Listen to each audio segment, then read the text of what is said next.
आदर्श नागरी सहकारी पतसंस्थेतील हजारो ठेवीदारांच्या अनेक वर्षांपासून अडकलेल्या ठेवी तातडीने परत मिळाव्यात या मागणीसाठी आज 1 जुलै रोजी माजी खासदार इम्तियाज जलील यांच्या नेतृत्वाखाली ठेवीदारांनी जिल्हाधिकारी कार्यालयावर धडक मोर्चा काढला। जलील यांच्या नेतृत्वात शिष्टमंडळाने जिल्हाधिकाऱ्यांची भेट घेऊन ठेवीदारांच्या व्यथा मांडल्या व निवेदन सादर केले। आंदोलकांनी थाळी नाद करून सरकार व प्रशासनाचे लक्ष वेधण्याचा प्रयत्न केला।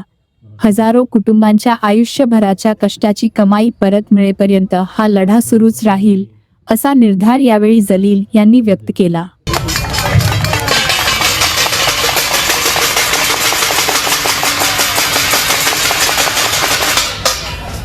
सर्वप्रथम ते आपल्यापैकी आपल्या परिवारातले जे 75 ठेवीदार त्यांचा जीव गेलेला आहे त्यांच्या परिवाराला मी श्रद्धांजली अर्पित करतो आणि त्यांच्या परिवाराला मी स्वतः माफी मागतो।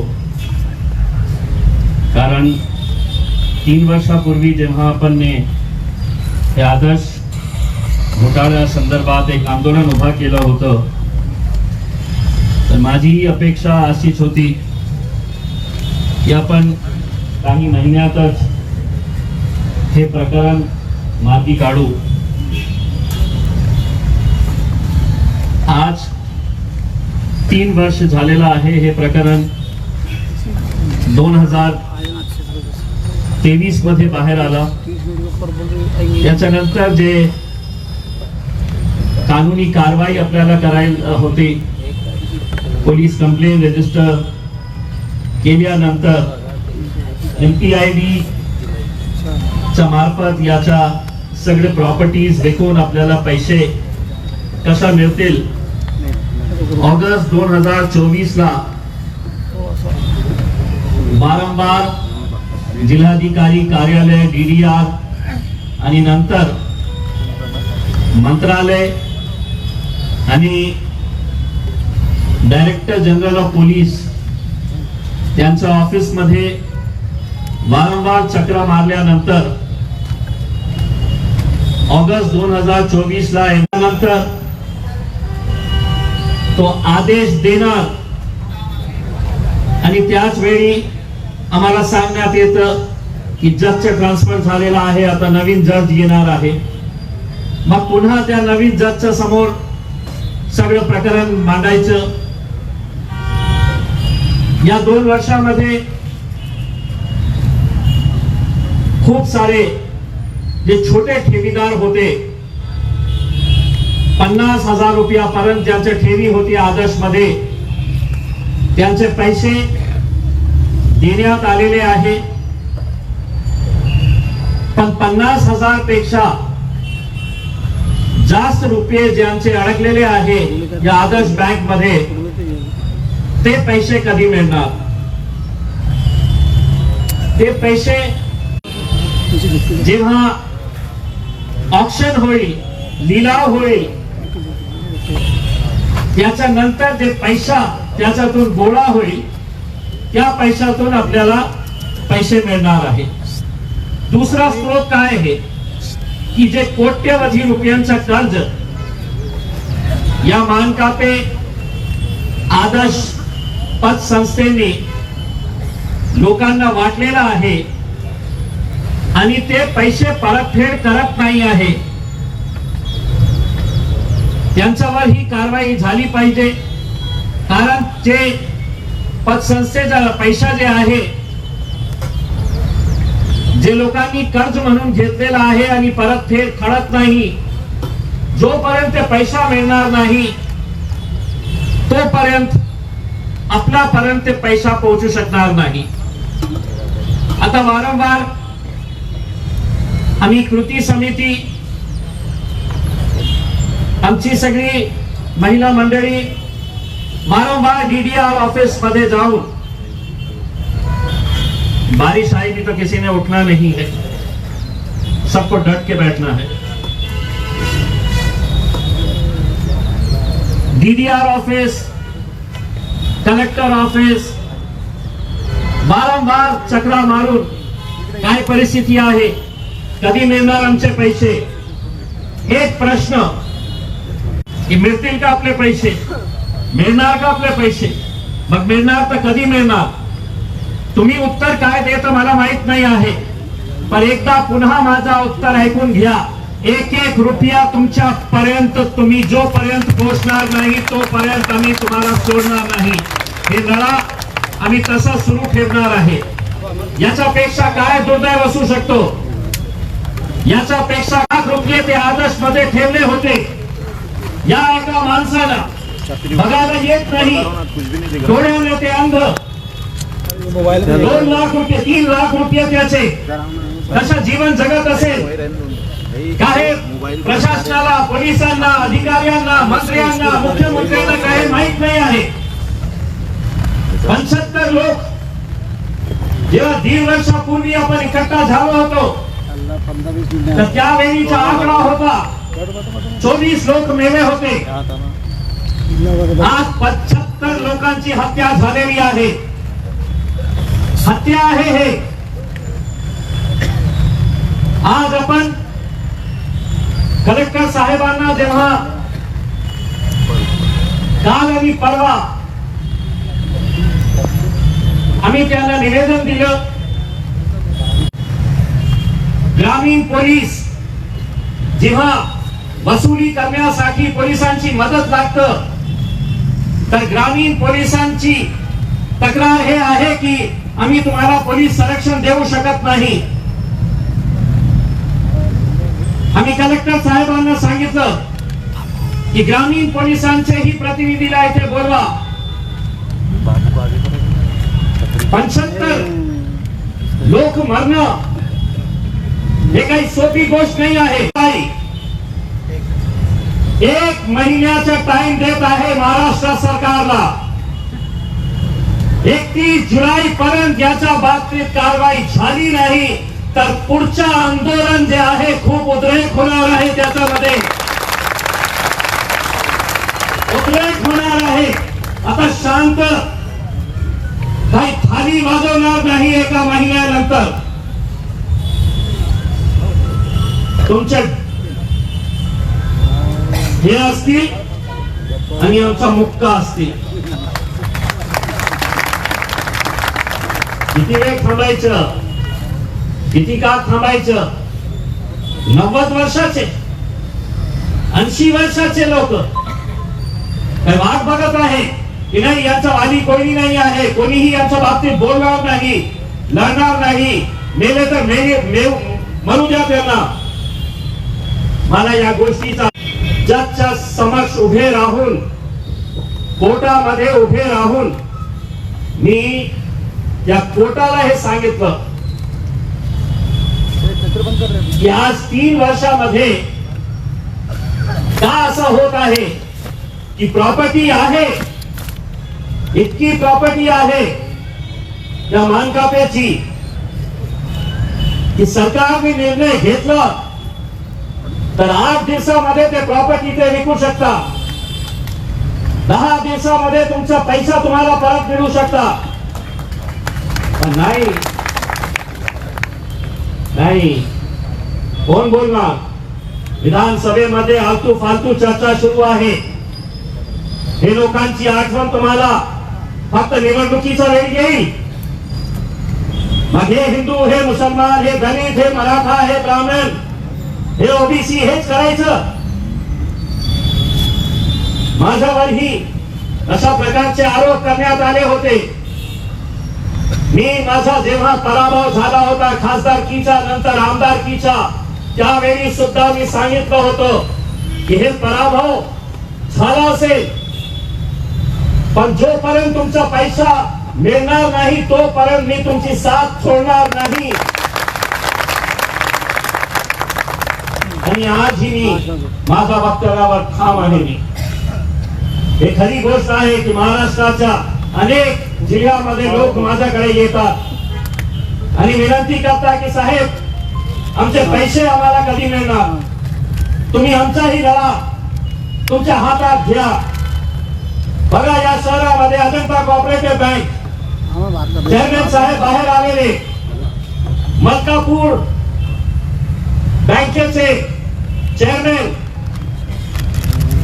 बाहेर मस्त आरामची जिंदगी या बीडच्या, ते कुठे ना सगळं प्रयत्न केले तर आम्ही त्याला बाहेर येऊ दिलं नाही.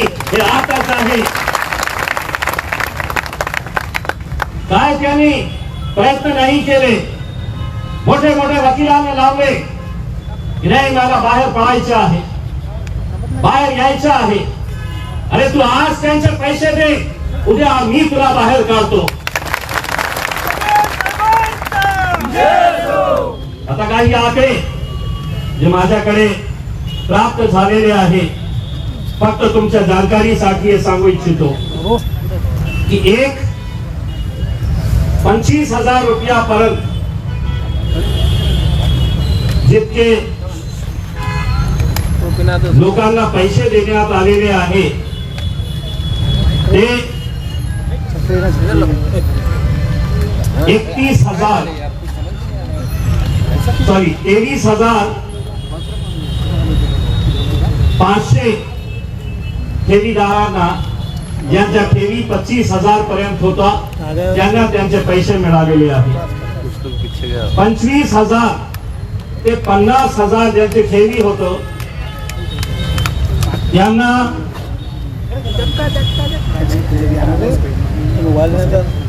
665 लोकांना त्यांचे पैसे मिळालेले आहे. 40,000 काही होते, 25,000, 40,000, 50,000. आता जे उरलेले आहे ज्यांच्या ठेवी 1 लाख ते 3 लाख पर्यंत आहे, 3 लाख ते 5 लाख पर्यंत ज्यांचे पैसे आहे त्यांची संख्या आहे 1,287. 1,287. 5 लाख पर्यंत ज्यांचे पैसे अडकलेले आहेत आणि 24 ठेवीदार आहे 1 कोटी पर्यंत, आणि 1 कोटीच्या पुढे ज्यांचे पैसे आहे त्याचा आकडा आहे 35 लोकांचे 1 कोटी रुपयाचे वरचे पैसे आहेत. मला असं वाटतं की सगळ्यात जास्त जे ठेवीदार आहे ते 1 लाख ते 3 लाख पर्यंतचे जे ठेवीदार आहे, आणि त्याच्यानंतर जेव्हा ते केस रजिस्टर करण्यात आलं होतं पोलिसांनी ते सगळ्या गाड्या जप्त केले होते. फॉर्च्युनर सारखी गाडी मोठी मोठी मानकापे साहेब होते. त्याला वाटलं असेल कोण माझा काय वाकडा करणार, त्यांनी कधी भेटलेच नाही होते मला.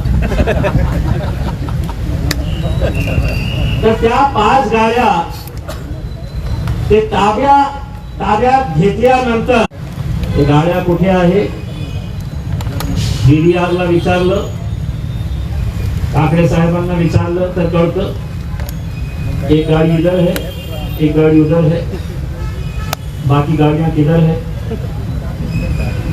म्हणजे ते भंगारामध्ये ठेवलेली आहे ते गाड्या.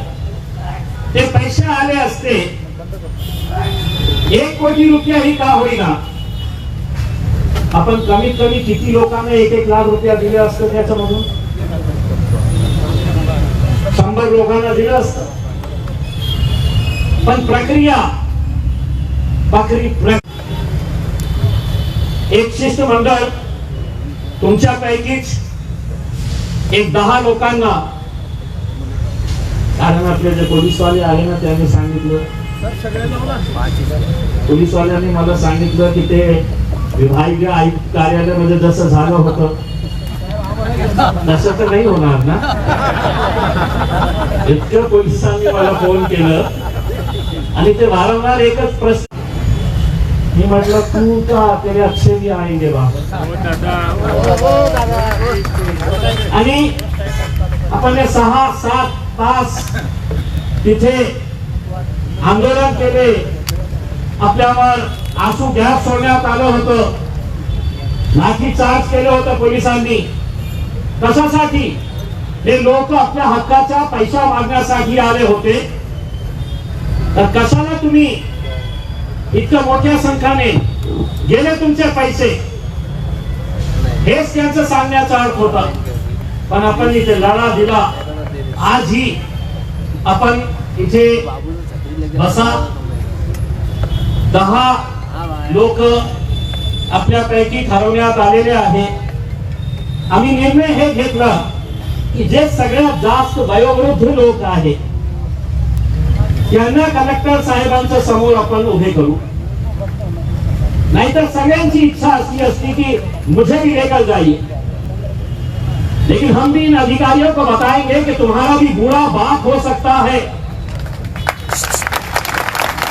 अगर तुम्हारे बुरे बाप को, तुम्हारी बुरी मां के साथ अगर ऐसा कोई हुआ चले गए तो तुम क्या करे होते? मग आम्ही 6 महिलांना आणि 4 पुरुष जे वयोवृद्ध आहेत यांना घेऊन आम्ही कलेक्टर साहेबांकडे जाणार आहे. ते काय बोलतील मी परत येऊन तुम्हाला हे सगळं सविस्तर सांगतो. पण एक गोष्ट लक्षात ठेवा, आता शेवटची तारीख कोणती? 31 जुलाई. 1 महीने के बाद 31 जुलाई के बाद एक हिंदी में कहावत है, अगर घी सीधी उंगली से नहीं निकल रहा है तो उंगली दांतों की उंगली तो पहले से टेढ़ी हो चुकी है. हम लड़ेंगे और मुझे पूरा विश्वास है कि लड़ाई हम जीतेंगे. यकीनन जो सिस्टम के खिलाफ हम लड़ रहे हैं वो इतना भ्रष्ट सिस्टम हो चुका है, इतना भ्रष्ट सिस्टम. आता आमची एक बहीणनी सांगितले की इतके सारे आमदार, इतने सारे खासदार, इतके सारे मंत्री आहे, तुम्हाला तुमचे पैसे पाहिजे असेल त्या मंत्र्यांकडे जा आणि त्यांना सांगा की तुम्ही माझे पैसे काढून द्या, मी तुम्हाला काही कमिशन देतो. ते कुर्सीवरून उभे राहणार तुम्हाला सांगितलं. मी तुम्हाला काही देतो, तुम्ही माझे पैसे काढून द्या. नाहीतर कोणीही तुमच्या बाबतीत विधानसभेमध्ये बोलायला तयार नाही आहे. मला वाटतं अंबादास दानवे साहेबांनी बोलले होते की त्यांनाही विनंती करतो की त्यांनी आपली आवाज उठवा, कारण सत्तेमध्ये बसलेले लोक आपल्या सरकारच्या विरोधात बोलणार नाही बोलणार मला माहित नाही आहे. दुर्दैव याचं वाटतं, दुःख याचं वाटतं की विधानसभेमध्ये इम्तियाज जलील असला असतं तर देवा भाऊला खुर्चीवर बसू दिलं नसतं. मैं आप लोगों से सबसे अनुरोध कर रहा हूं कि हम लोग कुछ देर के लिए जाकर, हमने सभी तहसीलदारों को, मंडल अधिकारियों को, ग्रामीण पुलिस के पदाधिकारियों को, हमने सबको यहाँ पर बुलाया है. कलेक्टर साहब को पूरे आंकड़े, पूरी जानकारी देंगे और उनकी तरफ से क्या फैसला आता है, ये फैसले के साथ साथ उनको हमारा सबका फैसला भी सुना देते हैं. 31 तारीख के बाद अगर मुख्यमंत्री, उप मुख्यमंत्री शहर के अंदर पैर रखेंगे तो हम भी देखेंगे फिर क्या होगा. तैयारी रहेगी? क्या जलील साहब, आप आगे बढ़ो, हमारे साथ है, और आगे बढ़ो. मी आपल्या सर्वांना विनंती करतो की थोडा वेळ इथे बसून राहावं. मला माहित आहे की सगळ्यांच्या शेतीमध्ये पेरणी सुरू आहे. मला सांगण्यात आलं होतं की साहेब आता पाऊस पडत आहे, पेरणी आहे. एक बार ये लड़ाई लड़ लीजिएगा, उसके बाद फिर अच्छी से पेरनी करिएगा, अच्छी फसल भी आएगी, अपना पैसा भी वापस आएगा. बहुत बहुत धन्यवाद. आप यहीं पर बैठे रहिए. आगे